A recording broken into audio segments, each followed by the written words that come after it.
Imagine por um instante o amanhecer. O ar ainda silencioso, o céu tingido de um azul que ainda não decidiu se desperta. Há algo de profundamente simbólico nesse momento. O intervalo entre o que foi e o que ainda será. É ali, nesse espaço entre o respirar e o existir, que começa o verdadeiro esforço pela felicidade. Não o esforço de correr atrás de algo distante, mas o de permanecer inteiro diante do que é. Marco Aurélio escreveu que a alma se tinge da cor dos seus pensamentos. E é exatamente essa a raiz da paz. Perceber que a vida não acontece quando tudo se acalma, mas quando você aprende a estar presente mesmo nas tempestades. Talvez, ultimamente, você tenha sentido o peso de viver em modo automático. Dias que parecem se repetir, como se houvesse um eco constante dentro de você dizendo: há algo faltando. Você cumpre as obrigações, responde mensagens, tenta se manter de pé, mas sente no fundo que a verdadeira alegria está sempre um passo à frente, como se a felicidade fosse uma promessa adiada.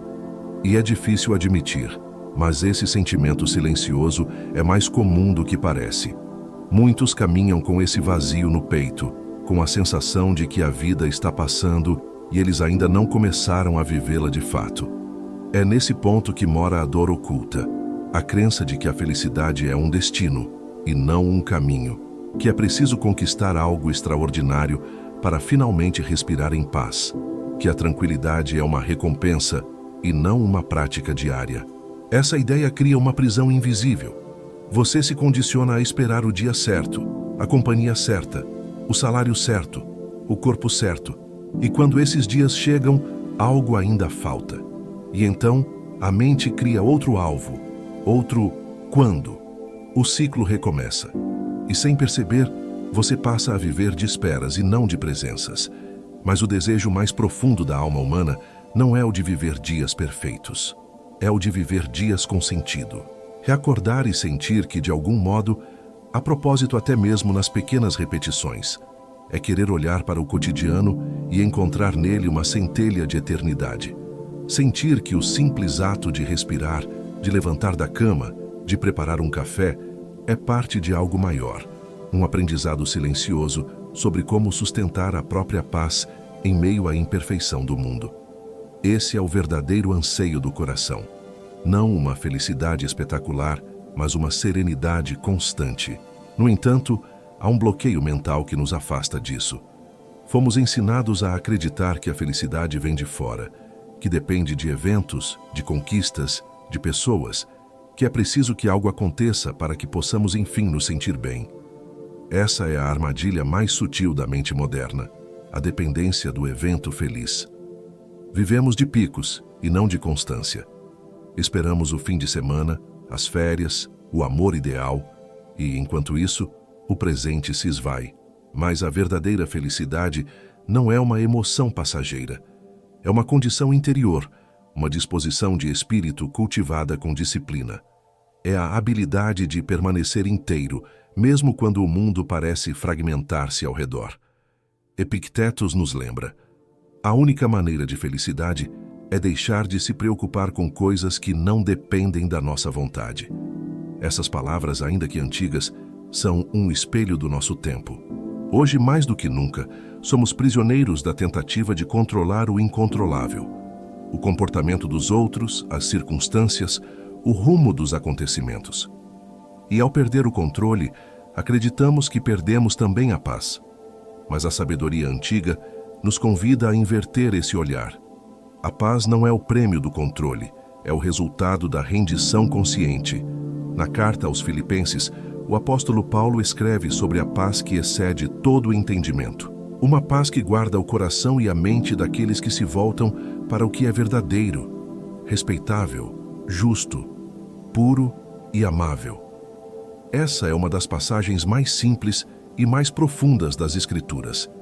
Ela nos ensina que a serenidade não é ausência de movimento, mas um alinhamento interno com o que é real e essencial.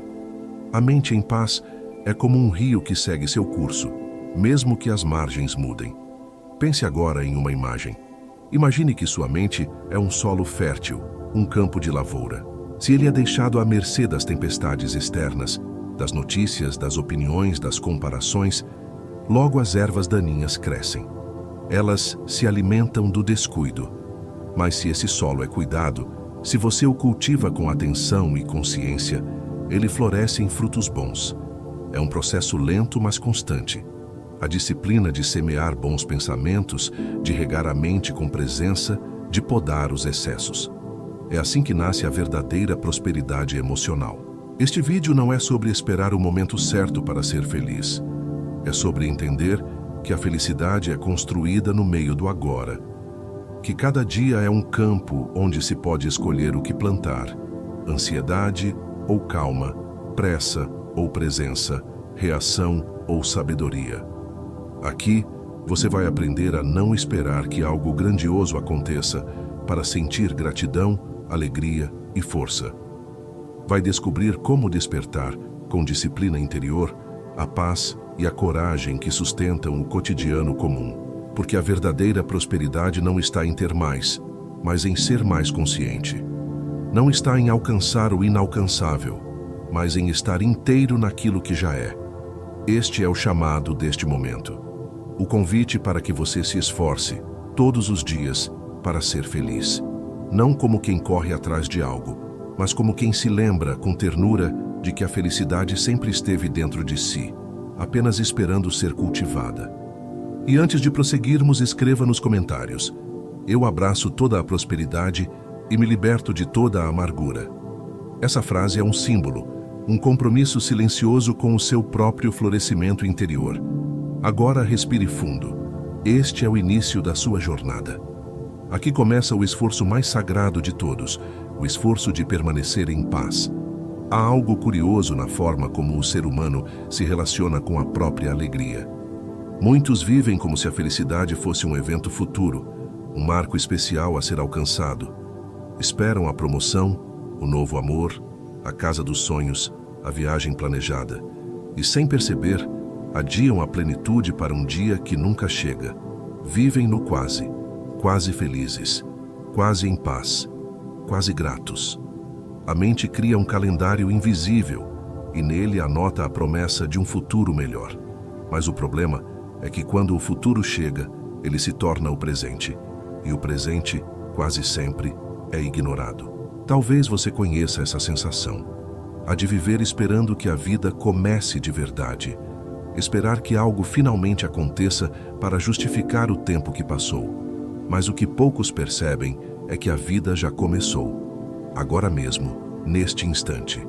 Este minuto, esta respiração, este pensamento. Tudo o que existe é o agora. No entanto, a mente treinada na busca por conquistas externas se torna incapaz de reconhecer o valor do comum. É como alguém que caminha sobre um jardim de flores e olha apenas para o portão de saída. A neurociência moderna confirma o que os antigos já intuíram. O cérebro se adapta rapidamente às conquistas. Essa adaptação hedônica faz com que, após alcançar algo muito desejado, a sensação de prazer se dissipe em poucos dias. O sistema nervoso retorna ao seu estado emocional habitual. Por isso, o grande evento que parecia trazer felicidade acaba se tornando apenas mais um ponto na linha do tempo. O ser humano se acostuma e o vazio retorna. O erro não está em desejar, mas em acreditar que o desejo satisfeito trará uma felicidade permanente. A sabedoria bíblica já advertia sobre isso muito antes da ciência comprovar. Em Provérbios capítulo 14, versículo 30, está escrito: um coração em paz dá vida ao corpo. Veja, não é o prêmio que traz paz, é o estado do coração. A paz não vem depois da meta, ela é o solo sobre o qual a meta floresce.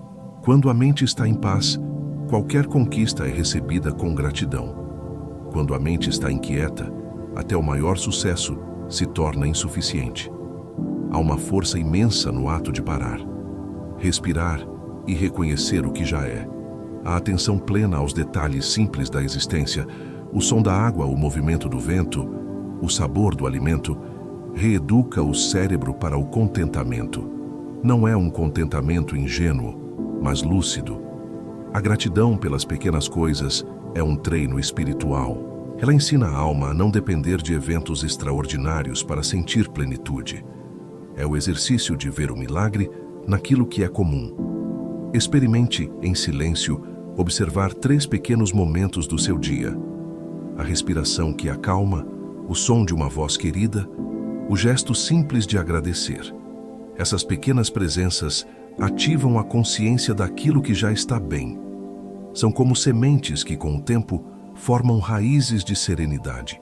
O coração, ao se acostumar a perceber, torna-se menos exigente e mais sensato.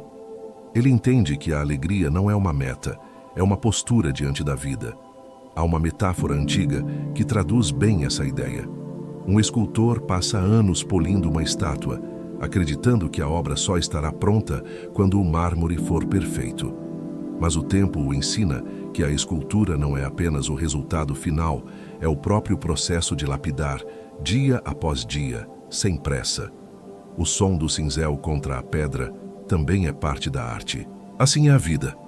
A felicidade não mora no momento em que a obra termina, mas na paciência silenciosa do polimento diário.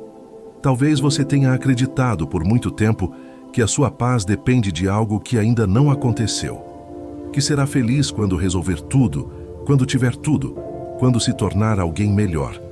Mas a verdade é que a felicidade começa no instante em que você decide não mais adiar-se. Quando compreende que a calma não é o prêmio da conquista, é o fundamento que sustenta a jornada.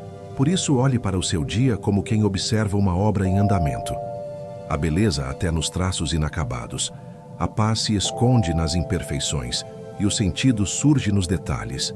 O escultor que trabalha com amor não teme o tempo, ele o respeita. E é exatamente esse respeito pela vida que transforma o comum em sagrado. Porque a felicidade não acontece quando o mundo muda, ela acontece quando o olhar muda. E às vezes tudo o que você precisa é parar por um instante, respirar e lembrar-se de que o simples fato de existir já é, em si, um milagre. Vivemos em uma era em que o fazer tornou-se sinônimo de valor. Quanto mais se faz, mais se acredita estar próximo da felicidade.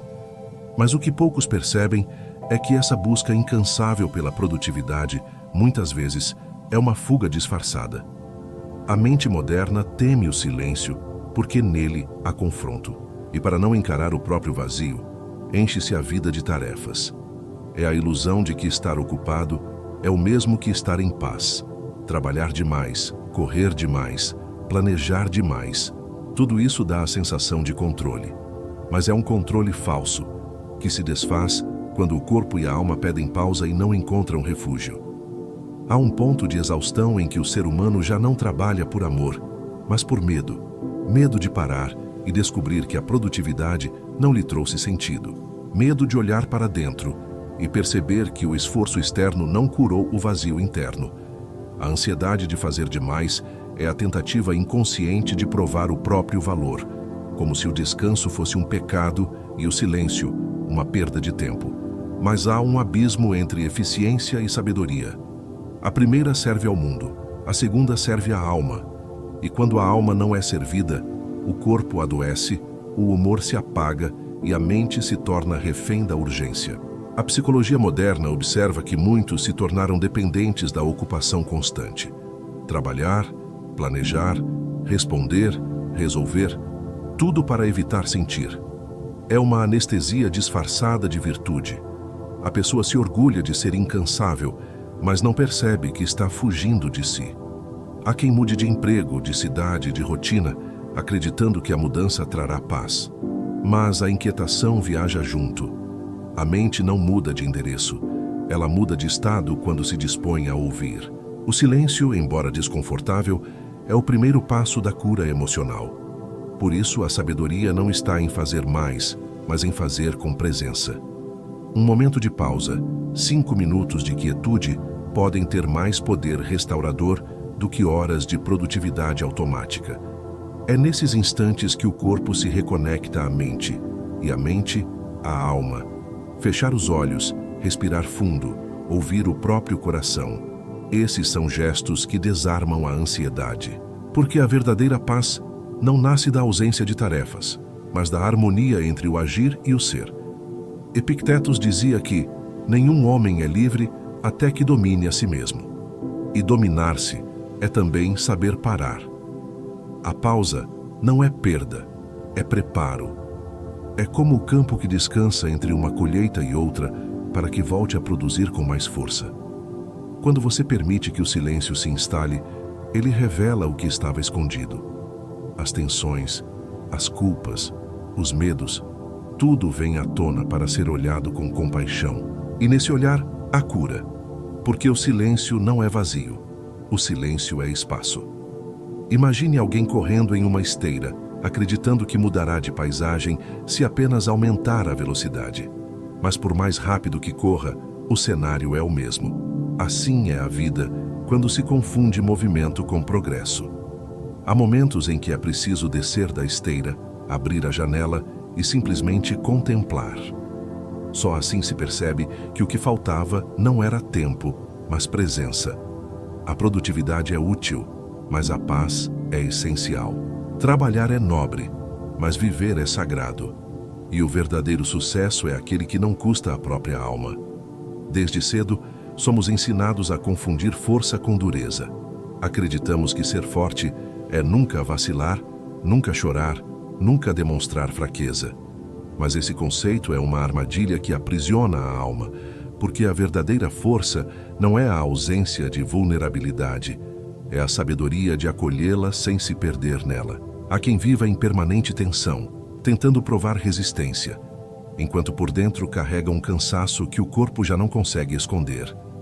A rigidez que chamamos de força, muitas vezes, é apenas medo disfarçado. Medo de ser visto, medo de ser ferido, medo de precisar de ajuda. Epictetos escreveu que não são as coisas que nos perturbam, mas as opiniões que temos sobre elas. Essa reflexão ecoa como um lembrete. A dor que sentimos não é apenas fruto das circunstâncias, mas da maneira como as interpretamos. O mundo moderno, com sua pressa e sua exigência, nos empurra para uma postura de autossuficiência emocional. Ser vulnerável é visto como fraqueza, e admitir dor se torna quase um crime. Mas negar o sofrimento não o elimina, apenas o empurra para dentro. E o que é empurrado para dentro transforma-se em rigidez, ansiedade e culpa. A verdadeira força é admitir a dor, sem permitir que ela defina o seu valor. Há histórias silenciosas por trás de rostos que aparentam controle. Um executivo que sorri em reuniões, mas enfrenta insônia todas as noites. Uma mãe que sustenta o lar com bravura, mas sente o peso da solidão. Um jovem que parece confiante, mas vive sufocado pela comparação. A fachada da força é polida, mas por trás dela há rachaduras invisíveis. É nessas rachaduras que a luz entra, diria um poeta. Porque o que nos torna humanos não é o poder de resistir sempre, mas a coragem de nos permitir ser inteiros, com nossas falhas, dúvidas e cansaços. Em um dos seus momentos de maior sabedoria, Epictetos lembra que a paz vem quando paramos de lutar contra o que somos. A resistência constante à própria fragilidade é uma forma de guerra interna, e toda guerra cansa. Quando você aceita a vulnerabilidade como parte natural da vida, algo se suaviza dentro de você. A força então deixa de ser uma muralha e se transforma em alicerce. A aceitação não te enfraquece, ela te pacifica. Permitir-se sentir, sem se entregar ao desespero, é um ato de coragem silenciosa. Tente imaginar uma armadura brilhante, impecável por fora, mas cheia de rachaduras internas. Ela parece resistente, mas qualquer impacto pode despedaçá-la. Já o ferro temperado, forjado no calor, resfriado no tempo certo, é flexível e forte. Assim, é a alma que aprendeu a se curvar sem quebrar. Aquele que se permite sentir não se torna fraco, torna-se real. E o real, por mais simples que pareça, é indestrutível. Ser forte, portanto, não é suportar tudo. É saber quando parar. É reconhecer quando a alma pede cuidado. É admitir: hoje eu preciso de descanso. Hoje eu não estou bem. E nesse ato, que o mundo chama de fraqueza, nasce a verdadeira fortaleza. Porque só quem reconhece a própria dor é capaz de transformá-la em sabedoria. E só quem se permite quebrar pode descobrir um dia que o que se quebrou não foi o espírito. Foi a ilusão de que ele precisava ser inabalável. A gratidão é um dos caminhos mais nobres da alma, mas quando praticada de forma superficial, ela pode se transformar em um espelho distorcido. Muitos dizem sou grato, mas em silêncio acrescentam: ainda assim, falta algo. É um agradecimento condicionado, que carrega a sombra da comparação. Em vez de ser uma fonte de serenidade, torna-se uma medida de escassez. A mente diz: veja como os outros têm mais. E o coração, que deveria repousar em paz, se inquieta. É como se a gratidão tivesse se tornado uma performance, e não um estado genuíno de consciência. A verdadeira gratidão não nasce da comparação entre o que se tem e o que o outro possui. Ela floresce quando se reconhece o simples fato de existir. A respiração, o corpo que se move, o tempo que ainda nos é concedido, tudo isso é motivo de reverência. Mas a sociedade do espetáculo nos ensinou a medir a felicidade em contraste com o outro. Vivemos cercados por imagens de vidas editadas e, sem perceber, passamos a agradecer com um olhar enviesado, um olhar que diz: sou grato, mas queria o que ele tem. Assim, a gratidão se contamina e perde o poder de cura. A neurociência já observou que esse tipo de comparação ativa o mesmo circuito cerebral que reage à perda. O sistema de recompensa, ao ser alimentado pela inveja, gera ansiedade e frustração, e não plenitude. Por outro lado, quando a gratidão é autêntica, ela acalma a amígdala cerebral e desperta o córtex pré-frontal, a região da sabedoria, da reflexão e do equilíbrio. A ciência, portanto, confirma o que a alma sempre soube. Não é o ato de agradecer que liberta, é a intenção que o sustenta. A gratidão forçada é ruído, a gratidão consciente é música. A Bíblia ensina em 1 Tessalonicenses, capítulo 5, versículo 18. Em tudo, dai graças. E é importante perceber o que esse em tudo significa. Ele não diz por tudo, nem pelas coisas boas, mas em tudo. É um convite à maturidade espiritual, a encontrar sentido mesmo nas experiências que não escolhemos. A verdadeira gratidão não exige condições. Ela é a aceitação de que cada instante, mesmo os dolorosos, traz consigo um ensinamento.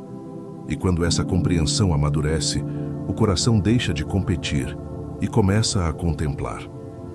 Há uma prática silenciosa e profunda que pode restaurar essa gratidão genuína. Pensar em algo que você tem hoje e poderia ter perdido. Um afeto, uma lembrança, uma saúde preservada, uma segunda chance.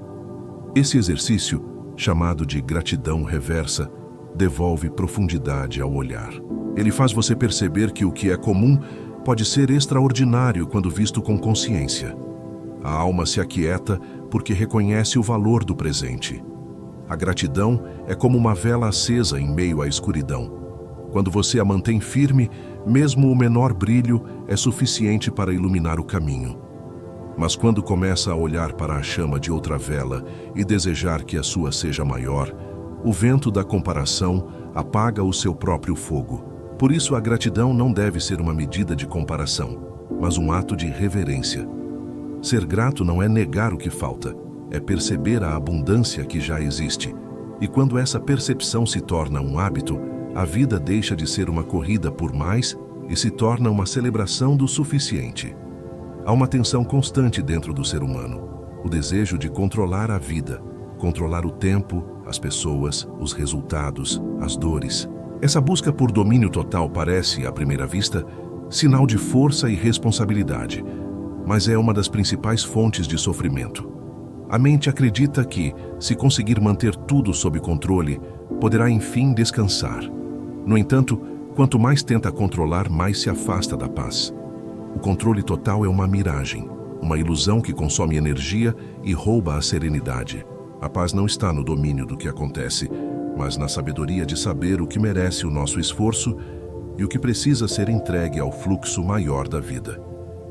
Epictetus ensinava que a liberdade consiste em desejar apenas aquilo que está sob o nosso poder. Tudo o que depende dos outros, do acaso ou do tempo, está fora do alcance do controle humano. Essa compreensão simples, mas profunda, liberta. Porque ao entender essa distinção, o coração deixa de lutar batalhas que não lhe pertencem. A serenidade surge quando a mente se rende ao inevitável. E esse ato de rendição não é desistência, é maturidade espiritual. É reconhecer que há forças maiores conduzindo o ritmo da vida e que tentar substituí-las é se condenar à frustração constante. Há um versículo em Salmos, capítulo 46, versículo 10, que resume essa sabedoria milenar. Aquietai-vos e sabei que eu sou Deus. Essa frase não fala sobre inércia, mas sobre confiança. É um convite à quietude interior, à rendição consciente. A paz verdadeira começa quando o ego silencia o impulso de controlar tudo, porque no silêncio a alma volta a ouvir a voz da própria essência. Aquietar-se é reconhecer que nem tudo precisa ser entendido, nem tudo precisa ser consertado. Algumas coisas apenas precisam ser aceitas, e essa aceitação abre espaço para o milagre da serenidade. Há uma prática poderosa para quem deseja transformar a ansiedade em sabedoria. Logo pela manhã, escrever 2 pequenas listas. Em uma, anotar o que está sob o seu controle. Suas ações, suas escolhas, sua postura interior. Na outra, o que está além dele, o tempo, o comportamento dos outros, as circunstâncias imprevisíveis. Essa distinção, quando feita com honestidade, muda a energia do dia. O que está sob o seu poder deve ser cuidado com presença. O que não está, deve ser entregue com fé. Essa entrega não é abandono. É o ato consciente de confiar na inteligência maior da vida.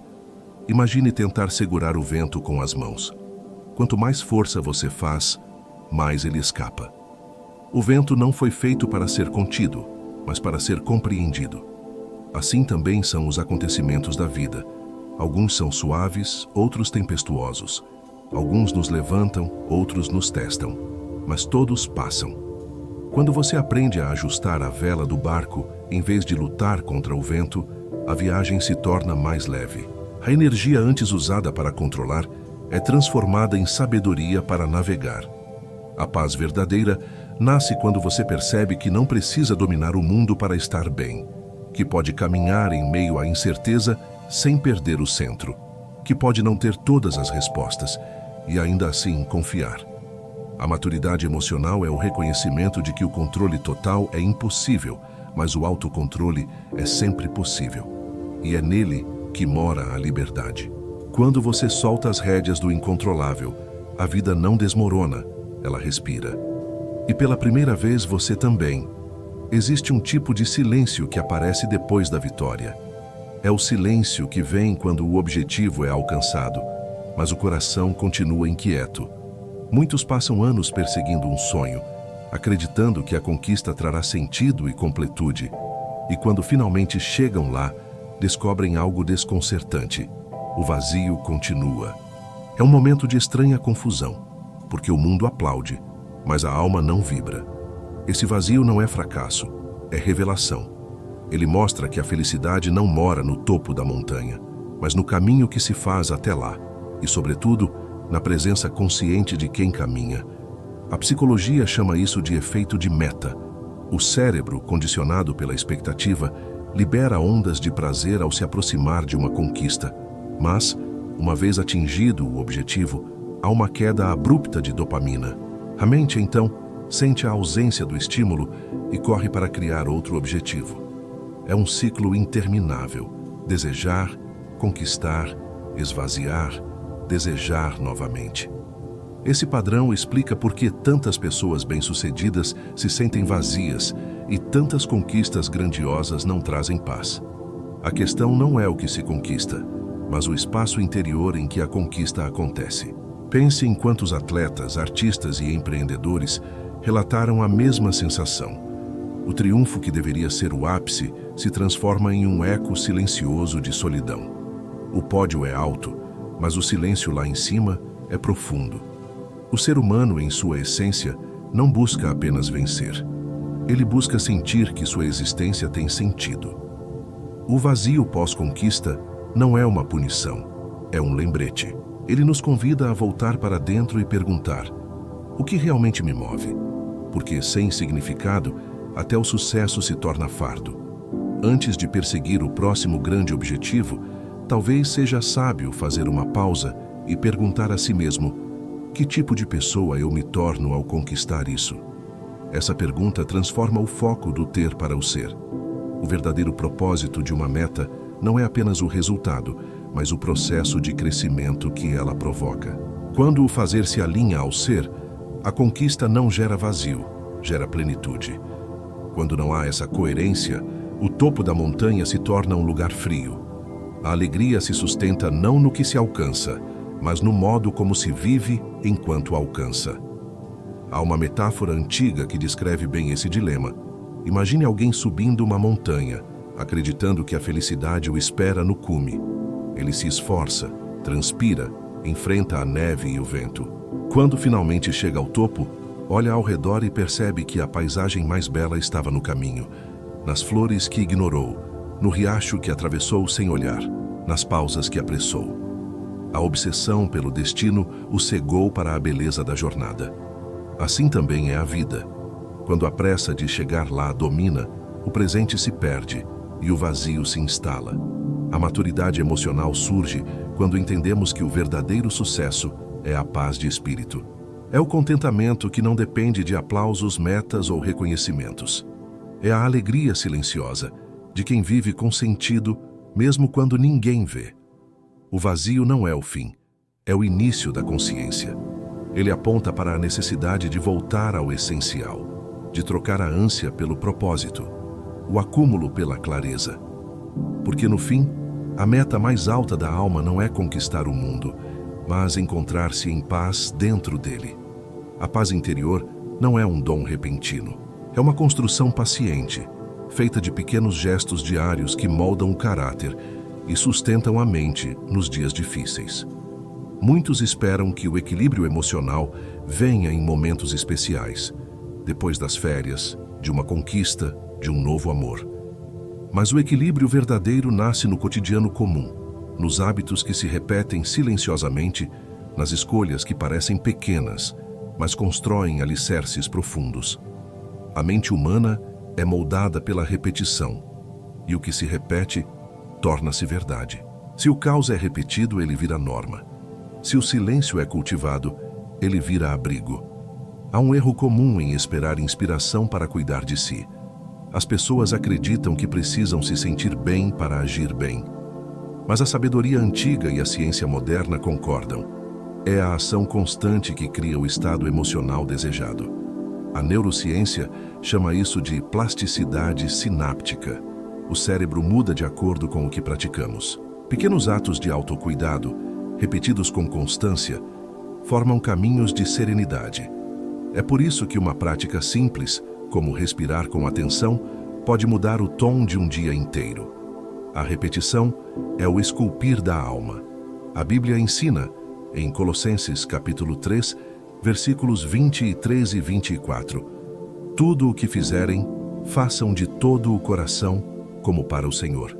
Isso não significa agir apenas quando se está inspirado, mas manter a inteireza mesmo nas tarefas simples. A paz é fruto do coração inteiro. É a soma de muitos momentos de presença. Quando se vive com consciência, até as pequenas rotinas, arrumar a casa, preparar o alimento, andar até o trabalho, tornam-se orações silenciosas. Cada gesto realizado com atenção é uma semente de estabilidade emocional. Mas para que essa estabilidade se fortaleça, é preciso desenvolver sensibilidade para os próprios sinais internos. O corpo sempre avisa quando a alma está cansada. Irritação, impaciência, distração são lembretes de que a mente precisa de pausa. Reconhecer esses sinais é um ato de sabedoria, e respondê-los com ternura é um ato de amor próprio. Um simples kit de pausa de 2 minutos, uma respiração profunda, um alongamento, um breve silêncio, pode evitar o colapso emocional. Pequenas pausas, feitas com consciência, são amortecedores que protegem a alma dos impactos inevitáveis da vida. Pense no escudo de um guerreiro. Ele não é forjado no meio da batalha, mas antes dela. Assim também é a paz. Ela é treinada nos dias calmos para que possa nos proteger nos dias de tempestade. Quando você cuida de si em tempos de tranquilidade, cria reservas de serenidade que o amparam quando o caos chega. O autocuidado diário é como um cofre invisível. Cada minuto de atenção é um depósito de energia que se acumula para os momentos em que o mundo parece desabar. E é por isso que a verdadeira força emocional não é fruto de grandes transformações, mas de hábitos simples, feitos com constância. Aquele que aprende a se escutar todos os dias, antes que o grito vire desespero, descobre a serenidade antes da urgência. A paz, então, deixa de ser uma meta distante e passa a ser uma consequência natural da disciplina interna. A alma disciplinada é como uma casa bem construída. Pode ouvir o vento, mas não se abala. Nenhuma felicidade é duradoura quando não está sustentada pelo respeito. O respeito é o solo invisível onde crescem todas as formas verdadeiras de bem-estar. Sem ele, qualquer alegria se torna instável. Qualquer conquista se torna oca. O mundo moderno fala muito sobre prazer, conquista, liberdade, mas fala pouco sobre respeito. E é justamente essa ausência que gera o vazio. O respeito é o limite silencioso que protege a dignidade. É o que mantém a alma inteira, enquanto o mundo muda de forma. Ele começa no modo como você se trata e se estende para o modo como trata os outros e a vida. Muitos buscam felicidade por meio da aprovação externa, acreditando que o amor próprio nascerá quando forem valorizados. Mas o respeito próprio não se constrói de fora para dentro. Ele nasce do compromisso com aquilo que é coerente, mesmo quando ninguém está olhando. Ser respeitoso consigo mesmo é não se abandonar quando tudo parece mais fácil do que ser honesto. É fazer o que é certo mesmo em silêncio, porque se sabe que a paz é filha da integridade. Quando você se respeita, a opinião alheia perde o poder de destruir o seu centro. A filosofia ensina que o verdadeiro respeito é a base da liberdade. O ser humano que vive em harmonia com seus valores não precisa provar nada a ninguém. Ele se basta em sua coerência. Epictetus dizia que ninguém é livre a menos que seja senhor de si mesmo. E ser senhor de si mesmo é respeitar os próprios limites, honrar o próprio tempo, escolher com sabedoria as palavras e as presenças. O respeito é a fronteira sagrada que separa o que nutre daquilo que destrói. E quando essa fronteira é ignorada, o preço é sempre a paz. A Bíblia, em Mateus capítulo 7, versículo 12, traz uma das leis mais simples e mais transformadoras. Tudo o que quereis que os outros vos façam, fazei vós também a eles. É o princípio do espelho espiritual. O respeito que se oferece retorna em forma de serenidade. O desrespeito, cedo ou tarde, retorna em forma de desequilíbrio. Viver essa verdade não é um exercício moralista, mas uma escolha inteligente. Aquele que planta consideração, colhe tranquilidade, e aquele que semeia empatia, colhe harmonia. Há uma prática silenciosa e poderosa que desperta esse senso de respeito interior. Escolher todos os dias uma pessoa ou situação onde se possa agir com gentileza genuína, sem exigir retorno. Esse gesto simples, repetido com consciência, fortalece a alma, porque o respeito é a energia que circula. Ele expande o campo de paz dentro de quem o pratica. A gentileza, quando é verdadeira, é também uma forma de amor próprio. Ela afirma: eu escolho ser coerente com o que acredito, mesmo quando o mundo não retribui. Imagine uma casa construída sobre areia, bonita por fora, mas vulnerável a qualquer vento. Assim é a felicidade sem respeito, frágil, temporária, condicionada. O respeito é o alicerce invisível sob a casa da felicidade. É ele que mantém tudo de pé quando as tempestades chegam. E quanto mais profundo for esse alicerce, mais estável será a alegria. Porque a paz não é um presente da sorte, é uma construção ética. E o respeito é o primeiro tijolo dessa construção. Há dias em que a vida parece perder o brilho. Tudo está em ordem, mas algo está fora do lugar. O corpo cumpre a rotina. As responsabilidades são atendidas, mas o coração sente um vazio que nenhuma conquista preenche. É como se o sentido tivesse se desfeito em silêncio. Essa sensação, que muitos tentam esconder, é uma das dores mais profundas da alma moderna. Chama-se ansiedade existencial, o medo de estar vivo sem saber por quê, o medo de acordar e não encontrar propósito no próprio respirar. E é nesse espaço de incerteza que nascem perguntas que o tempo não responde com pressa. A psicologia entende esse vazio como um colapso entre o fazer e o ser. A pessoa continua ativa, produtiva, mas desconectada da essência. A vida passa a ser uma sequência de compromissos sem alma. A sensação de desconexão é, na verdade, o convite para uma travessia interior. Quando o sentido escapa, o que a alma pede não é mais ação, mas escuta. Ela quer ser ouvida, quer ser lembrada. O vazio não é punição, é chamado. É a forma que a existência encontra para dizer que você se afastou de si mesmo. Eclesiastes, no capítulo 3, versículo 11, expressa com beleza esse anseio profundo. Deus fez tudo apropriado ao seu tempo e colocou no coração do homem o anseio pela eternidade. Esse anseio é o que faz o ser humano procurar o invisível em meio ao visível. É o impulso de buscar algo maior, algo que dê sentido ao efêmero. Mas quando esse impulso é abafado pela pressa, pela comparação ou pelo medo, o coração perde o rumo. A ansiedade existencial é o resultado da alma que esqueceu o próprio chamado. A saída não está em fugir da pergunta, mas em mergulhar nela. Em vez de se apressar em encontrar respostas, permita-se fazer as perguntas certas. Uma prática simples, mas reveladora, é imaginar. Se eu tivesse apenas 6 meses de vida, o que eu faria diferente? Essa pergunta desarma as ilusões e revela os valores mais verdadeiros. Ela mostra o que realmente importa e o que é apenas ruído. Quando você se reconecta ao essencial, o sentido retorna. Porque o sentido não é algo que se encontra, é algo que se vive. A vida, sem propósito, é como um navio com motor potente, mas sem bússola. Move-se, mas sem direção. É preciso recalibrar o leme. Encontrar propósito não significa descobrir uma grande missão, mas resgatar pequenas verdades, cuidar, criar, servir, amar, aprender. Propósito é presença com intenção. Quando o que se faz tem significado, o tempo deixa de ser um peso e volta a ser um campo fértil. A ansiedade se transforma em movimento e o movimento ganha direção.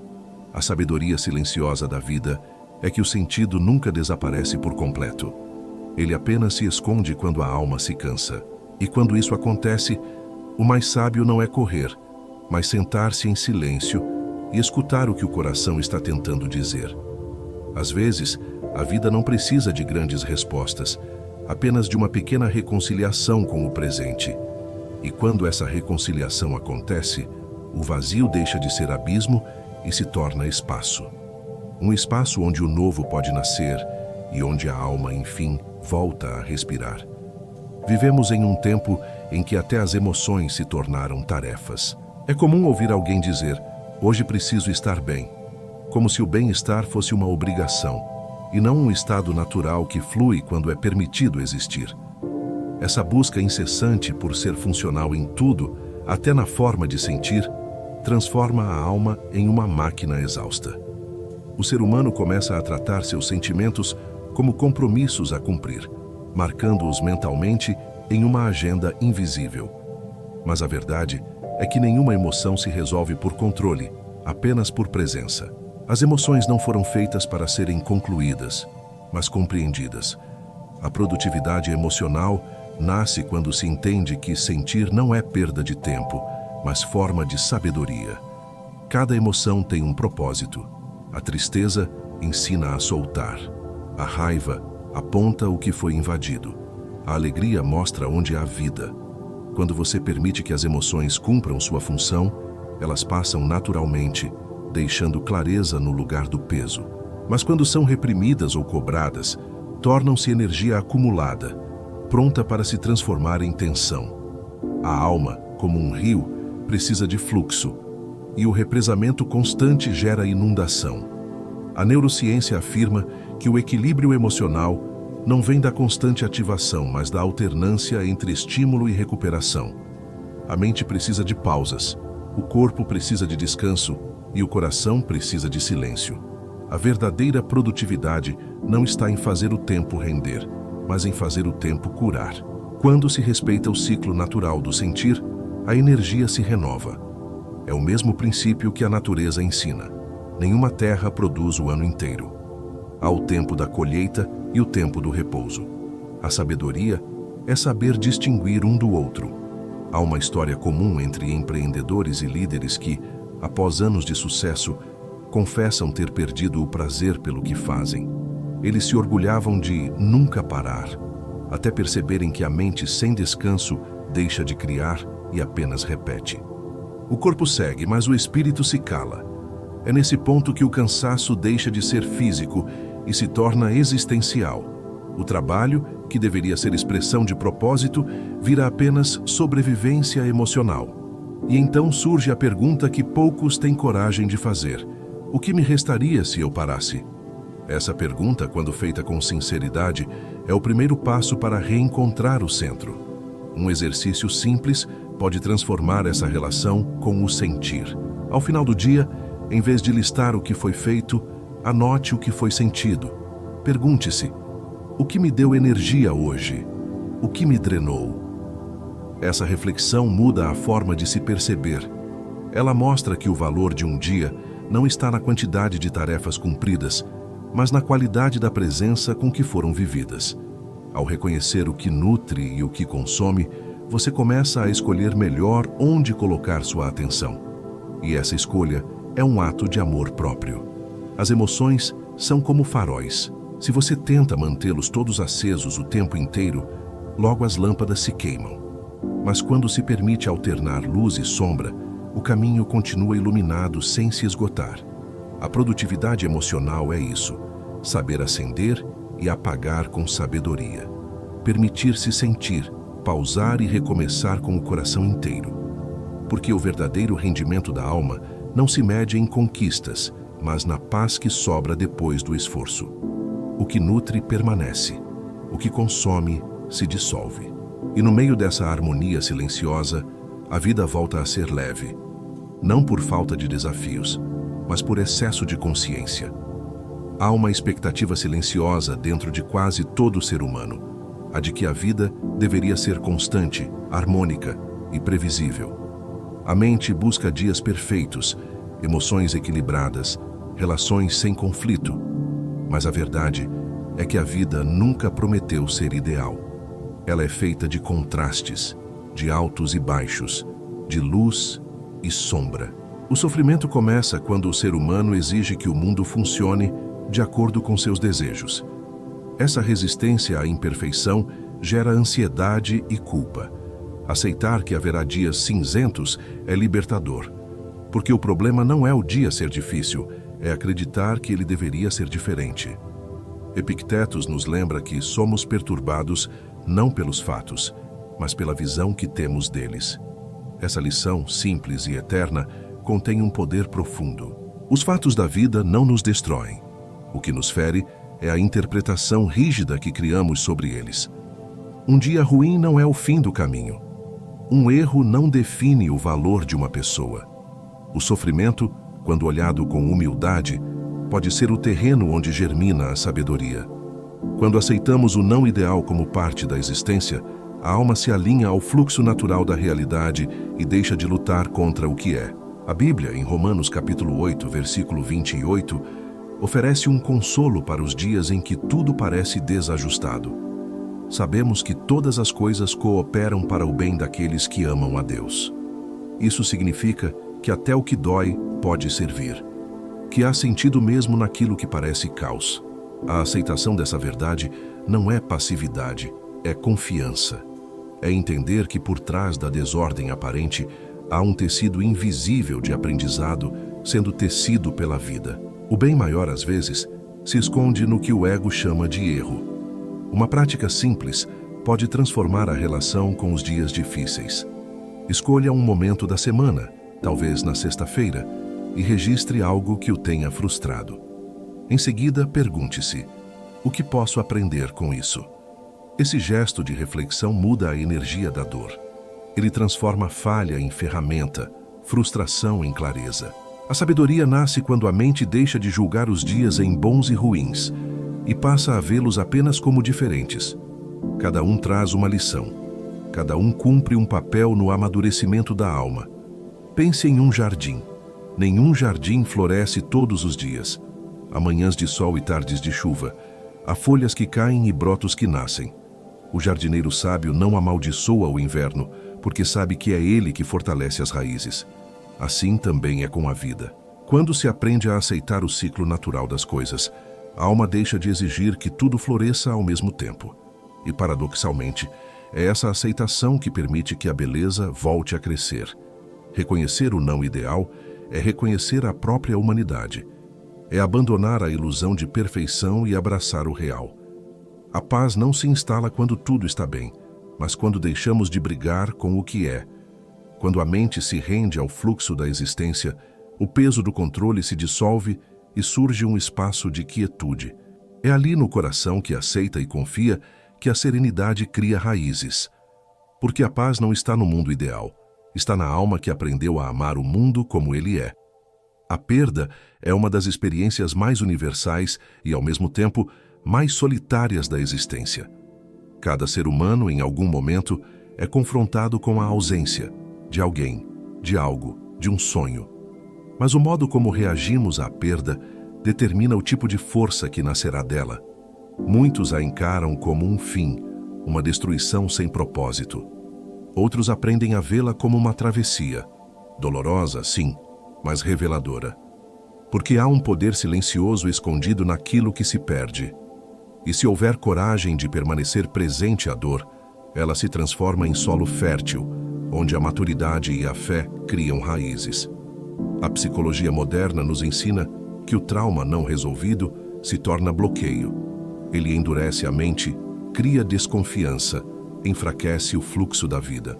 Mas quando a dor é olhada com honestidade e trabalhada com paciência, ela se transforma em sabedoria. A ferida curada é o lugar por onde a luz entra. A alma, ao reconhecer suas perdas, aprende o valor da humildade, da empatia e da gratidão. Aquilo que um dia foi desespero se torna compaixão. O que foi ruína se torna base. A perda não destrói quem está disposto a crescer com ela, apenas transforma. Há quem tenha perdido tudo e, ainda assim, encontrado algo maior. Um homem que viu seu negócio ruir e percebeu que sua identidade estava presa àquilo que possuía.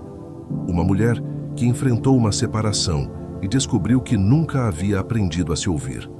Um filho que, ao perder o pai, compreendeu o valor das conversas que não aconteceram e prometeu não mais adiar o essencial. As perdas, quando atravessadas com consciência, revelam o que o sucesso esconde, que o valor da vida não está no que acumulamos, mas no que nos tornamos. Um exercício simbólico pode ajudar a transformar dor em força. Escrever uma carta de ouro. Nela, descreva a perda, mas não como vítima, como aprendiz. Extraia 2 lições poderosas que essa experiência lhe ofereceu e uma ação concreta para honrar o que foi perdido. Pode ser um gesto, uma mudança de hábito, uma promessa silenciosa. Esse ato ritualiza a transmutação da dor em propósito. Ele diz à alma: nada foi em vão. Eu sigo, mas levo comigo o que aprendi. Assim, o que parecia fim se torna início. A natureza compreende bem essa linguagem.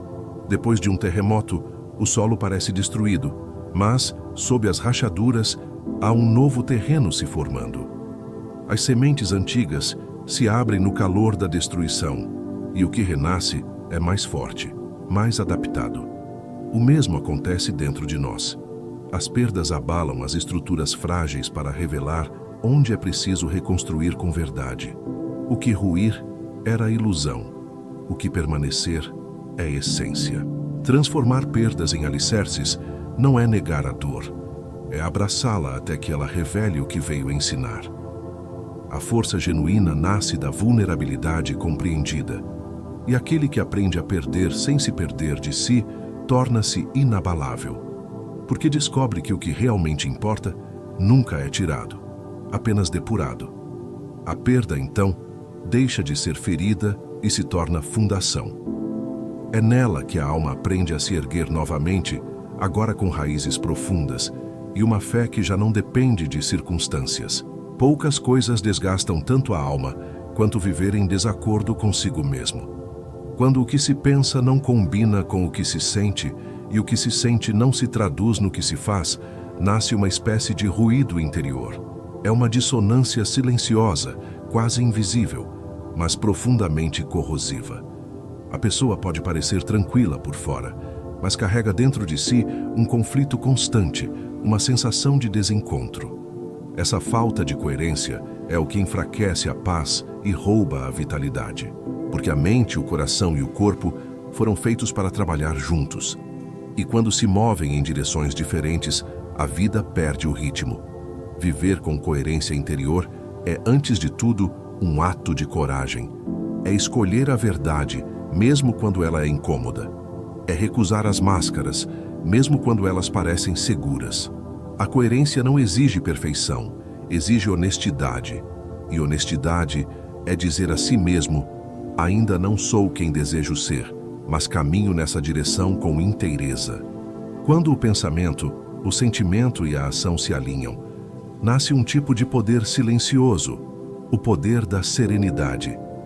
A pessoa deixa de lutar contra si mesma e começa a fluir com o próprio destino. Epictetus ensinava: primeiro diga a si mesmo o que queres ser, e então faz o que tens a fazer. Essa frase é um mapa para quem busca coerência. Antes de agir, é preciso definir quem se deseja ser, e depois ajustar o comportamento a esse propósito. A incoerência começa quando se tenta agradar o mundo antes de compreender a própria alma. Por isso, a coerência é uma forma de respeito. Ela honra a essência e protege a identidade. Quando você vive de acordo com o que acredita, mesmo que em silêncio, seu coração repousa. E onde há repouso interior, há poder. A Bíblia, em Tiago capítulo 1, versículo 22, ecoa o mesmo princípio. Sede praticantes da palavra e não apenas ouvintes. Ouvir sem praticar é como acender uma luz e continuar no escuro. O saber que não se transforma em gesto é apenas vaidade intelectual. O aprendizado verdadeiro é aquele que se encarna em atitudes diárias, nas palavras escolhidas, nas reações contidas, nas promessas cumpridas. A coerência é a espiritualidade colocada em movimento, é fé em ação. Um exercício simples pode revelar o grau de alinhamento interior. Desenhe um pequeno mapa de coerência. Liste 3 valores essenciais, aquilo que você acredita profundamente. E ao lado de cada um, escreva uma ação concreta que o expresse. Ao final da semana, observe o quanto você viveu de acordo com o que escreveu. Essa prática não é cobrança, é espelho. Ela mostra onde há harmonia e onde ainda existe ruído. E ao perceber esses pontos de desalinhamento, surge a chance de ajustar o caminho com doçura, não com culpa. A coerência interior é como um violino bem afinado. De nada adianta ter o instrumento mais belo se as cordas estiverem tensas demais ou frouxas demais. É a harmonia entre o pensamento, a melodia, o sentimento, a vibração e o comportamento, o arco que toca, que produz a música da paz. Quando essa música começa a tocar dentro de você, o mundo exterior pode até permanecer caótico, mas por dentro há um compasso constante, um centro firme, um lar. E essa é a verdadeira prosperidade, ser inteiro em meio ao fragmentado. A jornada que percorremos até aqui não é apenas uma sequência de reflexões. É um convite à reconstrução silenciosa da alma. Falamos sobre dor, sobre disciplina, sobre paz, mas acima de tudo, sobre presença. Porque a verdadeira transformação não acontece em um instante de euforia, e sim no trabalho constante de se tornar inteiro. A felicidade que buscamos não é o oposto da dor, é o amadurecimento da percepção. É quando a mente entende que o sofrimento pode ser professor e o cotidiano, um templo. O esforço de ser feliz todos os dias não é o de criar uma vida sem dificuldades, mas o de manter o coração desperto mesmo em meio a elas. Recapitule por um momento a trilha que percorremos. Vimos que a felicidade não nasce de grandes marcos, mas de pequenos instantes de presença. Que o excesso de produtividade pode esconder o medo de sentir. Que a verdadeira força inclui a vulnerabilidade. Que a gratidão precisa ser vivida, não recitada. Que o controle é ilusão e a entrega, liberdade. Que o vazio após a conquista é um chamado à verdade interior. Que a paz se fortalece nos hábitos diários e o respeito é o alicerce invisível da felicidade duradoura. Que o sentido se reencontra na escuta do coração e as emoções, quando bem cuidadas, nutrem a alma. Que o não ideal também serve, que as perdas ensinam e que a coerência interior é o lar da serenidade. Tudo isso aponta para uma única direção. A felicidade é uma escolha sustentada por consciência. Epictetus nos ensinou que não nos perturbam as coisas, mas as opiniões que temos delas. E a Bíblia, em Mateus capítulo 11, versículo 28, nos oferece o mesmo consolo. Vinde a mim todos os que estáis cansados e oprimidos, e eu vos aliviarei. A sabedoria antiga e a espiritualidade se encontram neste ponto de convergência. Ambas afirmam que a paz nasce quando se abandona o peso do controle e se confia no ritmo maior da vida. É nesse abandono consciente que a alma encontra descanso. O verdadeiro protagonismo espiritual é escolher todos os dias como responder ao mundo. Não esperar que o mundo se torne mais gentil, mas escolher responder com gentileza. Não esperar que a felicidade chegue, mas criá-la no modo de olhar, no modo de agir, no modo de respirar. É entender que cada gesto de presença é uma forma de prosperidade, porque prosperar é expandir o espírito, não apenas acumular bens. E quando o coração se expande, a vida responde na mesma medida. Não há promessa de uma vida sem dor, mas há a certeza de que é possível atravessá-la com dignidade, serenidade e fé. O sofrimento não precisa ser o fim da esperança, mas o início da sabedoria. A mente treinada para a quietude, o coração disciplinado para o amor e o espírito disposto à entrega tornam-se invencíveis. Felicidade, então, deixa de ser busca e passa a ser estado de consciência. A serenidade de quem aprendeu a estar inteiro no agora. Imagine, por fim, um antigo castelo. Suas muralhas representam as grandes vitórias, as conquistas externas que o mundo aplaude. Mas o que realmente dá vida a esse castelo são os corredores internos, o fogo aceso nas lareiras, os quartos silenciosos onde a paz repousa. Que a sua vida seja como esse castelo vivo, forte por fora, mas pleno por dentro. Que suas muralhas protejam, mas não isolem. Que seu fogo interior nunca se apague. E que todos os dias você se esforce para ser feliz. Não por ambição, mas por sabedoria. Porque a felicidade não é o destino do sábio, é o seu caminho.